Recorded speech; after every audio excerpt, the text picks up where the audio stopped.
बिस्मिल्लाहिर्रहमानिर्रहीम अस्सलाम वालेकुम। मैं हूं सखी बादशाह और आप लोग देख रहे हैं एसबी ज़ूलॉजिस्ट। आज का हमारे पास जो टॉपिक है वो है डोमिनेंट एंड रिसेसिव इंटरेक्शन, कि हमारे पास डोमिनेंट और रिसेसिव इंटरेक्शन क्या होता है। ठीक है, तो आइए हम समझते हैं यहाँ से। ठीक है, डिफिनेशन की तरफ बाद में जाएंगे, यहाँ से समझते हैं, देन डिफिनेशन समझ में आ जाएगा। ये सारी जो बातें मैं कर रहा हूँ ये सारी क्या डिफिनेशन है। ठीक है, अब बाज़ औक़ात हमारे पास ऐसा होता है, फर्ज करें हमारे पास दो जीन्स है, एक जीन ए है एक जीन बी है। ठीक है, इसका जो होमोजाइगस कंडीशन ये ए है और इसका हेटेरोजाइगस ये है।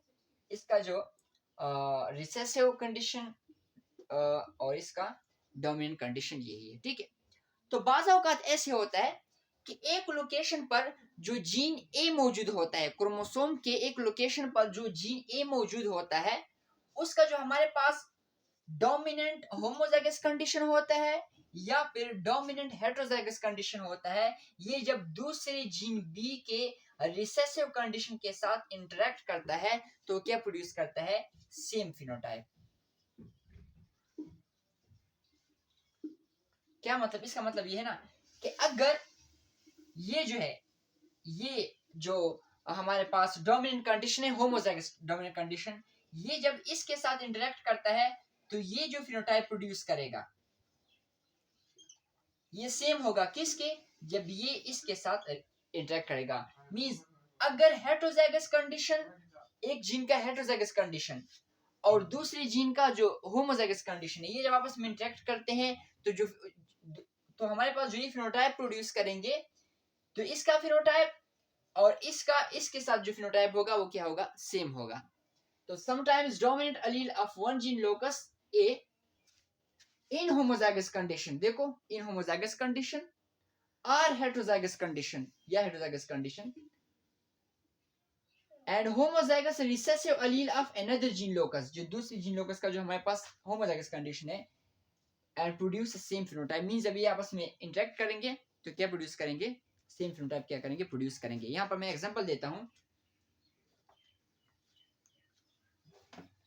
फर्स्ट कर हमारे पास दो जीन्स है हमारे पास, ये एक जीन है ये दूसरा जीन है। ठीक है, अब इस जीन का जो हमारे पास ये वाला कंडीशन जो है, ये क्या है, डोमिनेंट है, ये वाला कंडीशन है इसका, और ये जो है हमारे पास इस जीन का ये वाला कंडीशन है। ठीक है, अब ये दूसरा जीन है। अब फर्ज करें दूसरे जीन का जो हमारे पास जो कंडीशन है वो क्या है, फर्ज करें ये रिसेसिव है। अब इसमें से ये जो कंडीशन है ये वाला, ये जब इसके साथ इंटरेक्ट करेगा तो जो फिनोटाइप ये प्रोड्यूस करेगा, सेम ही अगर ये वाला जब इसके साथ रिएक्ट करेगा तो ये भी उसी तरह का क्या करेगा, फिनोटाइप प्रोड्यूस करेगा। तो आगे समझते हैं क्रॉस से। ठीक है, एग्जांपल की अगर हम बात करें तो हमने क्या किया हुआ है, एग्जांपल जो लिया हुआ है वो किसका लिया हुआ है, लेग हॉर्न टाइप बर्ड का लिया हुआ है। ठीक है, हमने क्या लिया हुआ है, एक व्हाइट लेग हॉर्न लिया हुआ है, एक सिलसी। तो जब इसकी क्या की, क्रॉस की, तो यहाँ पर जो वो आए वो व्हाइट आए, क्या है हमारे पास व्हाइट, क्योंकि क्या है हमारे पास डोमिनेंट है।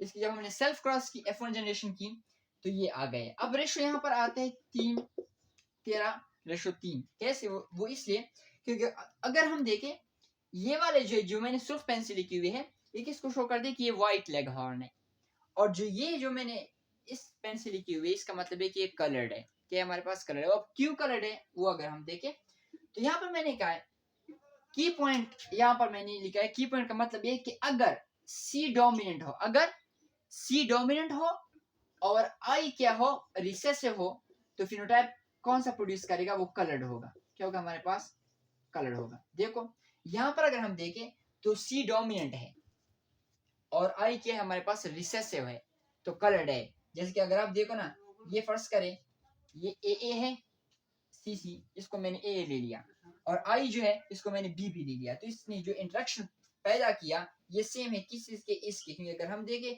तो ये इस कंडीशन को हम ये कंडीशन तस्वीर करते हैं, देखो, और इसको ये कंडीशन तस्वीर करते हैं, तो इसका फिनोटाइप इसका फिनोटाइप सेम आया, दोनों का कलर आया। ठीक है, दूसरा जो हमारे पास की पॉइंट है वो ये है कि अगर सी भी डोमिनेंट हो, आई भी डोमिनेंट हो, फिर भी व्हाइट होगा। अगर आई भी डोमिनेंट हो, सी रिसेसिव हो, फिर भी हमारे पास व्हाइट होगा। ठीक है, तो ये था हमारे पास डोमिनेंट्स एंड रिसेसिव इंटरेक्शन। इंशाल्लाह अगले लेक्चर में हम पढ़ेंगे मल्टीपल अलील। उम्मीद है सबको समझ आ गई होगी। तब तक के लिए अल्लाह हाफिज़।